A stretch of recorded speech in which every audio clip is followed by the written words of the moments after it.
Welcome back दोस्तों। आज मैं आपके सामने रिसेंटली तमिल प्लेटफॉर्म पे रिलीज हुई एक बहुत ही अच्छी ड्रामा मूवी को लेकर आया हूँ, जिसका नाम है यव्वरुम वल्लवरे, जिसमें समुद्रगनी भाई साहब लीडिंग रोल पर है।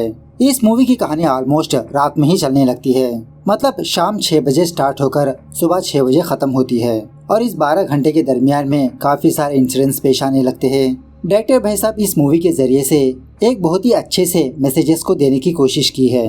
आई रिक्वेस्ट यू वीडियो को पूरा देखना जरूर, it's really feel good movie. तो चलिए फटाफट से वीडियो को स्टार्ट कर लेते हैं। उससे पहले उठा दो प्यार, फॉलो ऑन इंस्टाग्राम।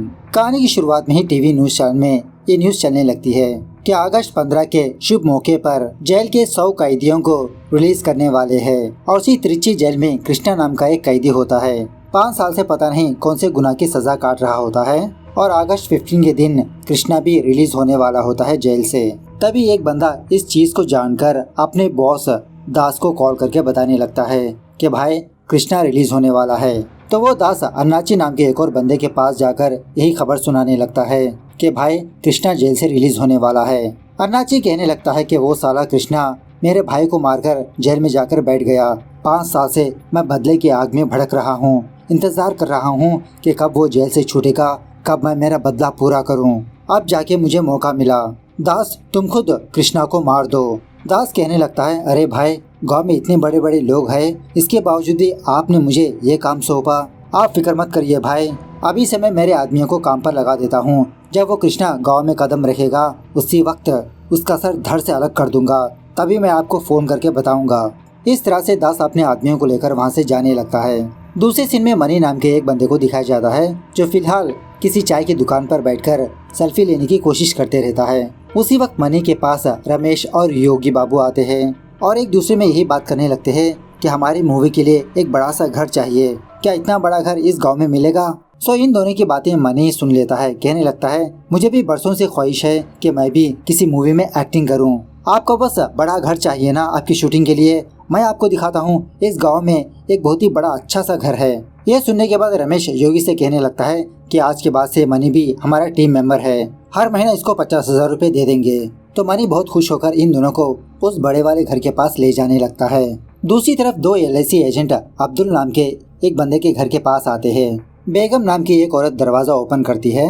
इन दोनों से कहने लगती है कि अब्दुल्ला मेरे ससुर जी है, आप कौन हो। वो दोनों कहने लगते हैं कि अब्दुल्ला ने अपने पत्नी के नाम पर एक LIC पॉलिसी ली थी, अब वो क्लेम हो चुका है, अमाउंट है 25 लाख रुपए।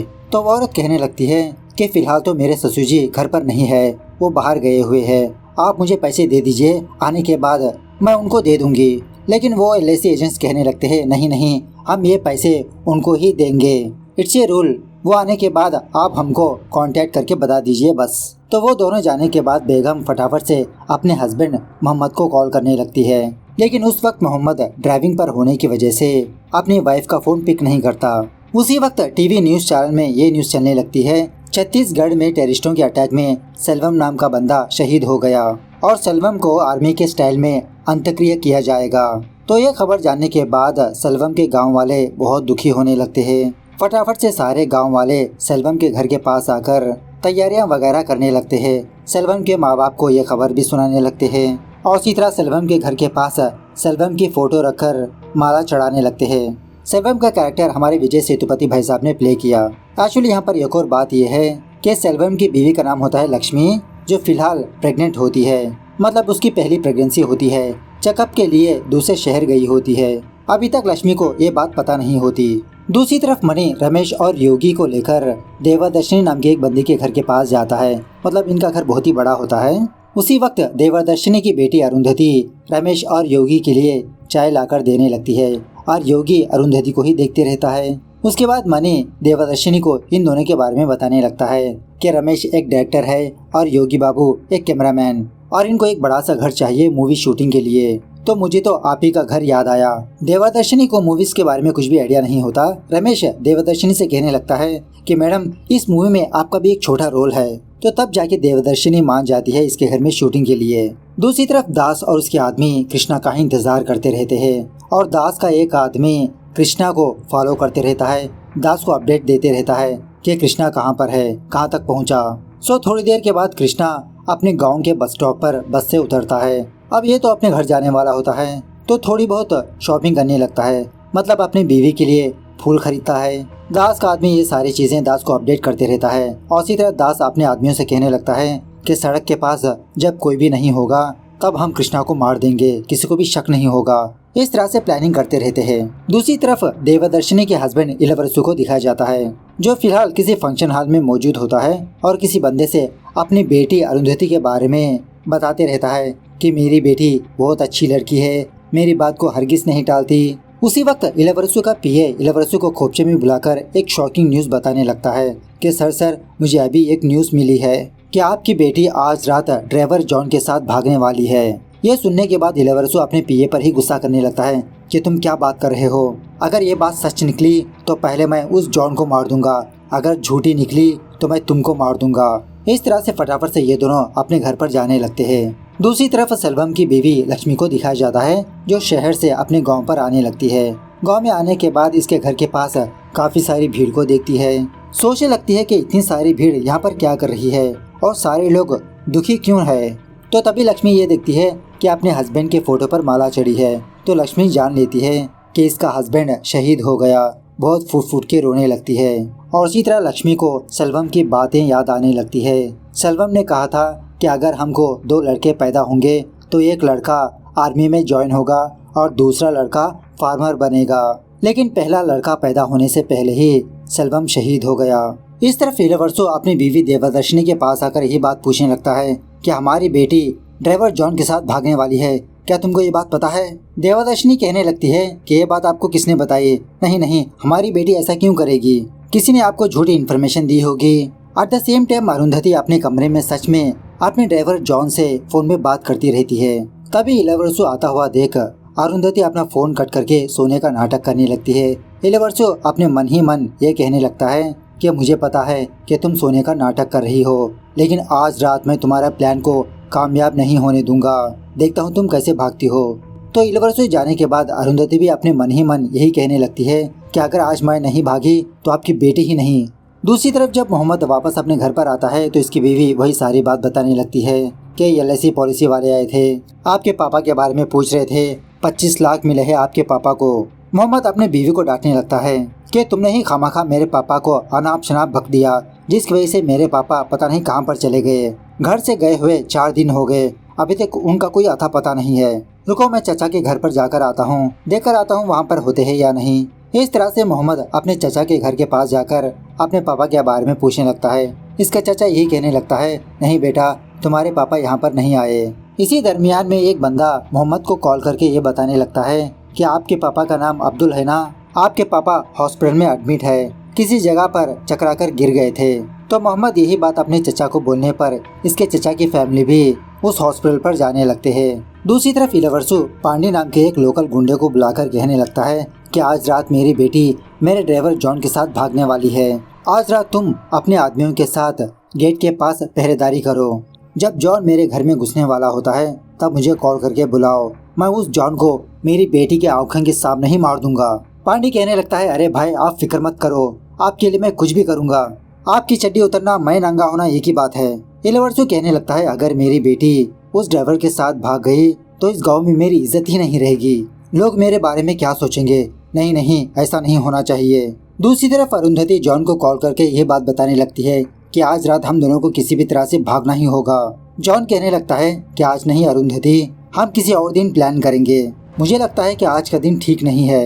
लेकिन अरुंधति जॉन से जिद करने लगती है। अब जॉन के पास कोई भी ऑप्शन नहीं होता। अरुंधति से कहने लगता है, ठीक है मैं मेरे फ्रेंड को तुम्हारे घर पर भेजने वाला हूँ, तुम उसके साथ आ जाओ, मैं तुम्हारा इंतजार करता रहूंगा। इस तरफ दास और उसके आदमी कृष्णा को ही फॉलो करते रहते हैं कि कोई सुनसान जगह पर देखकर कृष्णा को मार दे। तो उसी तरह से एक जगह पर आने के बाद वहाँ पर कोई भी मौजूद नहीं होता। जब ये लोग कृष्णा को मारने ही वाले होते हैं तभी बोस नाम का एक पुलिस वाला अपनी बाइक में कृष्णा के पास आता है, पहचान लेता है, अरे तुम कृष्णा हो ना, जेल से कब छूटे और तुम अकेले कैसे घर जा रहे हो, चलो मैं भी उस तरफ ही जा रहा हूँ, मेरे बाइक में बैठ जाओ, मैं तुमको वहाँ तक छोड़ दूंगा। इस तरह से बोस कृष्णा को लेकर वहाँ से जाने लगता है। अब ये देखकर दास और उसके आदमियों का प्लान दोबारा फ्लॉप हो जाता है, लेकिन इसके बावजूद भी दास अपने आदमियों से कहने लगता है कि आज रात हम लोगों को कृष्णा को मारना ही पड़ेगा। एक काम करते हैं, हम नदी के पास उन दोनों का इंतजार करते रहेंगे, दोनों को मार देंगे। इस तरह से वहाँ पर जाने के लिए कहता है। इस तरफ रास्ते के दरमियान बोस और कृष्णा सलवन के घर के पास आकर इसकी फोटो को माला चढ़ाने लगते हैं। बोस गांव वालों से कहने लगता है कि सलवन का पोस्टमार्टम होने के बाद डेड बॉडी को यहाँ पर लाएंगे और आर्मी के स्टाइल में उसका अंत्यक्रिया काम होगा। दोबारा बोस कृष्णा के साथ वहाँ से जाने लगता है। रास्ते के दरमियान बोस कहने लगता है कि इंसान को यही चाहिए कि वो इंसान मरने के बावजूद भी बाकी लोग उसको याद रखें। ऐसी जिंदगी जीना चाहिए हम लोगों को। और 2 दिन पहले मैं एक चाय की दुकान पर गया था, उसमें एक बंदा न्यूज़पेपर पढ़ रहा था। उसमें ये न्यूज़ थी कि एक पुलिस वाला किसी हादसे में मारा गया और ये खबर पढ़ने के बाद वो बंदा बहुत खुश होने लगा। उसे देखकर मैं तो शॉक में रह गया। कृष्णा, सारी सोसाइटी नेगेटिव से भरी पड़ी है, किसी का अच्छा चाहने वाले बहुत ही कम हो चुके हैं। इस तरह से सोसाइटी के बारे में बात करते रहता है। जब ये दोनों नदी के पास आते हैं तो बोस की गाड़ी अचानक से रुक जाती है। उसी वक्त दास के आदमी इन दोनों को राउंड अप करने की कोशिश करने लगते हैं। फटाफट से इन दोनों के पास आने लगते हैं। इसी दरमियान में बोस कृष्णा से कहने लगता है कि कृष्णा, मेरी गाड़ी को थोड़ा धक्का दो ना, पता नहीं क्यों रुक गई। इस तरह से धक्का देने पर बोस की गाड़ी स्टार्ट होती है और ये दोनों बाइक में वहाँ से जाने लगते हैं। उसी वक्त दास के आदमी यहाँ पर आते हैं, जिसकी वजह से इनका प्लान दोबारा फ्लॉप हो जाता है, मार नहीं पाते। उसके बाद बोस कृष्णा को किसी जगह पर ड्रॉप करके वहाँ से चले जाता है। कृष्णा पैदल अपने घर जाते आते अपने मन ही मन कुछ बातें बताने लगता है कि अच्छा इंसान बनने की वजह से ही मैं अभी इस हालत में हूँ। काफी सारे बड़े आदमियों ने मुझसे कहा था कि दूसरी जाति की लड़की से शादी मत करो, लेकिन इसके बावजूद भी मैंने अपनी बीवी रेवती से शादी की, जिसकी वजह से गाँव वाले मुझे और मेरी बीवी को गाँव से दूर कर दिया। लेकिन इसके बावजूद भी मैं गाँव वालों पर गुस्सा नहीं था। मैं और मेरी बीवी रेवती अपनी जिंदगी में बहुत खुश थे और उसी तरह गांव में जो कुछ भी अच्छा या बुरा चलता था मैं हमेशा आगे रहता था। तो ऐसा अच्छा चाहने वाला मैं जेल कैसे गया, क्या आपको पता है? इस तरह से अपनी कहानी बताने लगता है। 5 साल पहले कृष्णा के गांव में पोंगल का फेस्टिवल जोरों शोरों से चल रहा था। जब पोंगल आता है तो तमिलनाडु में जल्लीकट्टू का गेम चलता है। वही बैलों के साथ गेम खेलते हैं ना, वो गेम। अब इसी दरमियान में अन्नाची का छोटा भाई पुलिस बनता है। ये पुलिस वाला अपनी टीम के साथ इस फेस्टिवल पर आकर सारे गाँव वालों को समझाने लगता है कि यहाँ पर जल्लीकट्टू का गेम नहीं चलेगा, क्योंकि एक नया रूल लागू किया है गवर्नमेंट ने। लेकिन गांव वाले इन पुलिस वालों से झगड़ा करने की कोशिश करने लगते हैं। उसी वक्त एक बंदा कृष्णा के पास आकर यही बात बताने लगता है कि भाई तुम फटाफट से वहाँ पर आओ, पुलिस वाले और गांव वालों के बीच कुछ झगड़ा होने वाला है। ये सुनने के बाद रेवती कृष्णा को रोकने लगती है कि आप ऐसे फिजूल की झगड़ों में मत जाया करो, अगर आपको कुछ होगा तो मेरी और मेरी बेटी का क्या होगा। कृष्णा कहने लगता है, अरे तुम फिक्र क्यों कर रही हो, मैं बस गांव वालों को समझाने के लिए जा रहा हूँ। तो कृष्णा इन पुलिस वालों के पास आकर समझाने की कोशिश करने लगता है। उसी वक्त बॉस उस वक्त कांस्टेबल था, वो इस इंस्पेक्टर के पास आकर रिक्वेस्ट करने लगता है, सर जल्लीकट्टू यहाँ की प्राचीन संप्रदाय है, सालों से ये गेम यहाँ पर चलते आ रहा है, आप इनको मत रोकिए सर। लेकिन वो पुलिस वाला तो बहुत ही घमंडी किस्म का बंदा होता है, बॉस को डांट डपट कर वहाँ से भेज देता है। ये देखकर सारे गांव वाले इन पुलिस वालों पर टूट पड़ने की कोशिश करने लगते हैं, लेकिन कृष्णा उल्टा अपने गांव वालों को रोकते रहता है, अरे आप लोग झगड़ा मत करो, हम लोग बात करके इस मामले को सुलझा देंगे। इसी दरमियान में जब एक बंदा उस पुलिस वालों को मारने ही वाला होता है तो कृष्णा उस पुलिस वालों को हल्के से धक्का दे देता है बचाने के लिए, लेकिन वो पुलिस वाला एक गाय के सिंग के ऊपर जाकर गिर जाता है, जिसकी वजह से अन्नाची की भाई की मौत हो जाती है। ये चीज देखकर सारे गांव वाले कृष्णा पर ही ब्लेम करने लगते हैं, अरे कृष्णा ने पुलिस वालों को मार दिया। तभी बाकी पुलिस वाले कृष्णा को गिरफ्तार करने लगते हैं। उसी वक्त कृष्णा की बीवी रेवती वहाँ पर आती है। अपने मन ही मन ये कहने लगती है कि मैंने आपसे कहा था कि आप फिजूल के झगड़ों पर मत जाया करो। कृष्णा भी रेवती को देखकर बहुत दुखी होने लगता है कि अब इसकी बीवी और बेटी का क्या होगा। सो इसीलिए अन्नाची कृष्णा से बदला लेना चाहता है। प्रेजेंट डे पर जब कृष्णा अपने घर पर जाता है तो रेवती दरवाजा ओपन करके इतना खुश नजर नहीं आती। पूछने लगती है कि तुम यहाँ पर क्यों आए हो, अब तक तुमने हमारे लिए जो किया वो काफी है, प्लीज तुम यहाँ से चले जाओ। कृष्णा रेवती से कहने लगता है कि मुझे बहुत भूख लगी है, क्या तुम मुझे खाना दे सकती हो। तो जब तक रेवती खाना लाने के लिए अंदर जाती तब तक कृष्णा घर के अंदर आकर अपनी बेटी को अपनी गोदी में सुलाया होता है। रेवती खाना लाकर कृष्णा से कहने लगती है कि तुम फटाफट से खाना खाकर यहाँ से चले जाओ। इसी दरमियान में कृष्णा अपने घर में किसी मर्द के चप्पल और एक लुंगी को देखता है। ये देखकर रेवती पर शक करने लगता है कि तुम मेरी गैर हाजिरी में ऐसे गंदे काम कर रही हो। रेवती उस लुंगी को छुपाने की कोशिश करने लगती है। कृष्णा अपने हाथ में चाकू लेकर रेवती के पास जाने लगता है और वो भी बहुत ही गुस्से में। उसके बाद शायद कृष्णा और रेवती के बीच हाथापाई होने लगती है। थोड़ी देर के बाद कृष्णा खून से भरा हुआ थैला लेकर उस घर से बाहर जाने लगता है। दूसरी तरफ दास और उसके आदमी कृष्णा के घर को फाइंड आउट करने की कोशिश करते रहते हैं। दूसरी तरफ पांडे और उसके आदमी इलावरसु के घर के पास दारू पीते हुए पहरेदारी करते रहते हैं। थोड़ी देर दारू पीने के बाद एक के बाद एक टल्ली होने लगते हैं। उसी वक्त रमेश और योगी इलावरसु के घर में घुसते हैं। यहीं पर हमको ये बात पता चलती है कि एक्चुअली ये दोनों कोई मूवी मेकर्स नहीं है, चोर है। इस तरफ मोहम्मद और उसके फैमिली वाले हॉस्पिटल पर जाते हैं अब्दुल को देखने के लिए। यहाँ आने के बाद ये बात पता चलती है कि एक्चुअली हॉस्पिटल में एडमिट होने वाला मोहम्मद का फादर अब्दुल नहीं है, वो तो कोई और बंदा है। उसके बाद मोहम्मद का चाचा मोहम्मद से कहने लगता है कि तुम तो अपने पापा को इतना प्यार नहीं करते जो उनकी तलाश करो, तो अब क्यों तलाश कर रहे हो। मोहम्मद कहने लगता है चाचा जी, मेरी बीवी ने मेरे पापा को थोड़ा बहुत डांट दिया कि हमेशा घर में बैठकर तंग करते रहते हो, कहीं पर जाकर मर जाओ। तो पापा इन बातों से दुखी होकर घर से चले गए। मोहम्मद का चाचा कहने लगता है कि पता नहीं तुम लोग ऐसा क्यों करते हो, तुम्हारे माँ बाप बचपन से तुम लोगों को पाल पोस कर बड़ा करते हैं और अपने माँ बाप बूढ़े होने के बाद तुम लोग उन पर रहम ही नहीं करते। मोहम्मद अपने चाचा के पैरों पर गिरकर बहुत रोने लगता है, माफी मांगने लगता है। उसी वक्त एक बंदा मोहम्मद को कॉल करके बताने लगता है कि मैंने तुम्हारे फादर को बस स्टॉप पर देखा था। तो मोहम्मद और उसके चाचा का बेटा नजीर बस स्टॉप पर जाने लगते हैं बाइक पर। दूसरी तरफ दास और उसके आदमी कृष्णा को ढूंढते हुए उसके गांव में पहुंच जाते हैं। दूसरी तरफ कृष्णा एक मंदिर के पास बैठकर बहुत दुखी होने लगता है कि इसने अपने फैमिली के साथ अच्छे से टाइम स्पेंड नहीं कर पाया, दोबारा इसने अपनी फैमिली को खो दिया। दूसरी तरफ लक्ष्मी अपने हस्बैंड सेल्वम की फोटोज देखकर बहुत दुखी होती रहती है। तो बाहर कुछ लड़के सेल्वम के फादर के पास आकर इसको हौसला देने लगते हैं कि सेल्वम भाई जाने पर आप दुखी मत हो, हमको भी आपका बेटा मानिए, जो कुछ भी जरूरत हो हमको बुलवा लीजिए। तो यह सुनने के बाद रवि नाम का एक बंदा उन लड़कों को डांटने लगता है कि तुम्हारी कैस्ट क्या है और हमारी कैस्ट क्या है, और हमारी कैस्ट वाले तुमको बेटा मान ले। दूसरा एक पढ़ा लिखा बंदा रवि को डांटने लगता है कि तुम हर जगह पर कैस्ट की बात को मत लाओ, मैं काफी दिनों से देख रहा हूँ कि तुम कैस्ट के नाम पर झगड़े करवाते हो। तो ये सुनने के बाद दूसरा एक और बंदा उठकर कुछ और बोलने लगता है। इस तरह से बात बहुत आगे तक जाकर वहाँ पर झगड़ा होने लगता है एक दूसरे के बीच। इस झगड़े को देखकर लक्ष्मी यहाँ पर आकर इन सारे लोगों को डांटने लगती है कि मौत के घर में तुम लोग कैस्ट के नाम पर झगड़ा कर रहे हो, मेरा पति देश के लिए कुर्बान हो गया, ना ही किसी जाति और धर्म के लिए। तो वो सारे लोग चुप हो जाते हैं। इस तरफ जब मोहम्मद और नजीर बस स्टॉप पर जा रहे होते हैं तो दो पुलिस वाले इन दोनों की बाइक को रोक देते हैं।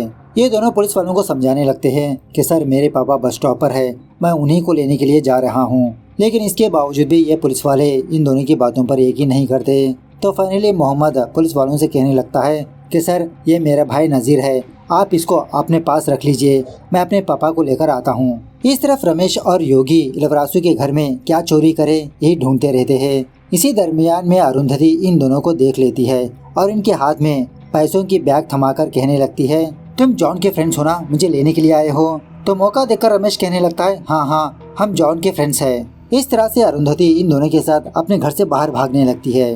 तभी इलावरसु इन तीनों को भागता हुआ देख लेता है, पांडे को आवाज लगाने लगता है, लेकिन पांडे और उसके आदमी तो दारू पीकर बहुत टल्ली हो चुके होते हैं। पांडे को जाकर जगाने पर पांडे और इलावरसु अरुंधति को फॉलो करने लगते हैं, उनके पीछे भागने लगते हैं। इस तरफ जब कृष्णा मंदिर के पास बैठा होता है तो कृष्णा और रेवती के बीच क्या हुआ था वो दिखाया जाता है।